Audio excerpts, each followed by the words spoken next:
शेतकरी बांधवांनो, सद्यस्थितीत सगळे शेतकरी फवारण्या करायलेत.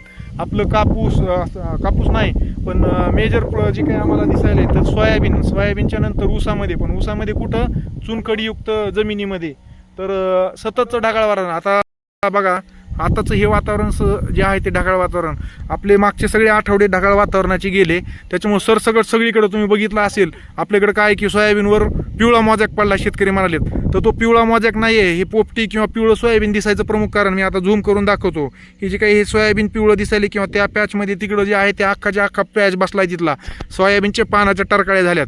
त्याचं प्रमुख कारण आहे सतत ढगाळ वातावरणामध्ये लोह या अन्नद्रव्याची कमतरता जी आहे ते त्या ठिकाणी त्याचा आपटेक नीट होत नाही आणि म्हणून हे पिवळं पडायले. आता हे शेतकरी बनवतात. तुमचं काय नाव म्हणले? उत्तमराव सोळंके येतं, नागापूर तालुका परळीचे.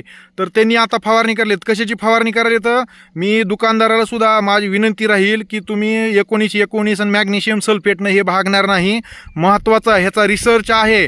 परभणी कृषी विद्यापीठाच्या शास्त्रज्ञांनी सुद्धा ह्या संदर्भात जनजागृती केलेली आहे. त्यांनी त्याचे फोटो टाकून सांगितलंय की EDTA बेस तुम्ही जे आहे ते चिलेटेड मायक्रोन्यूट्रिएंट त्या ठिकाणी शेतकऱ्याला द्या. मग ह्याच्यामध्ये तुम्ही BASF कंपनीचं लिबरल जे येतं TMX2 तर ते तुम्ही महाराष्ट्र ग्रेड 2 देऊ शकता. 2 ते 3 ग्राम प्रति 1 लिटर पाणी याप्रमाणे.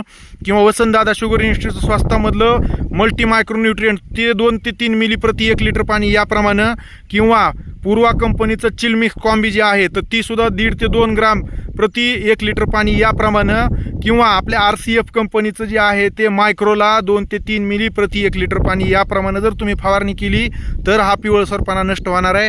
अन्यथा बघा, हे जे काही हे पानं आहेत असे पिवळे झालेले, तर हळूहळू ह्याच्यातला जो काही आहे तो पूर्ण भाग जो आहे तो हरित भाग नष्ट होणार आहे.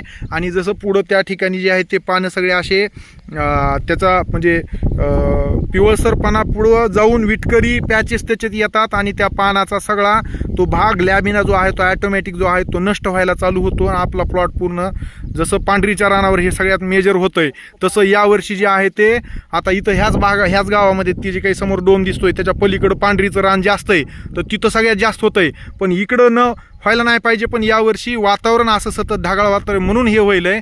तर चुकीच्या फवारण्या करू नका विनाकारण. आता हे लेबर लावलेलं त्याचा खर्च डबल दुसरी फवारणी घ्यायची, तर आता विनाकारण जी मॅग्नेशियम सल्फेटची आवश्यकता नव्हती तिथं आपला विनाकारण पैसा गेला. तर हे असं होऊ देऊ नका.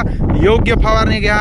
पेपरला सतत ह्या संदर्भात जनजागृती होईल, विद्यापीठं सांगायलेले, तर त्याप्रमाणे जे आहे ते आपण सर्वांनी काळजी घ्यावी. आपला उत्पादन खर्च कमी करून योग्य आवश्यक निविष्ठाच वापरून जे आहे ते आपण आपल्या पिकाचं जे आहे ते व्यवस्थापन करा. हा पिवळा मोजॅक नाही, हा पिवळसरपणा हा सूक्ष्म अन्नद्रव्य लोहाचा आहे, त्याच्यामुळे त्याप्रमाणे फवारण्या तुम्ही घेणं गरजेचं आहे.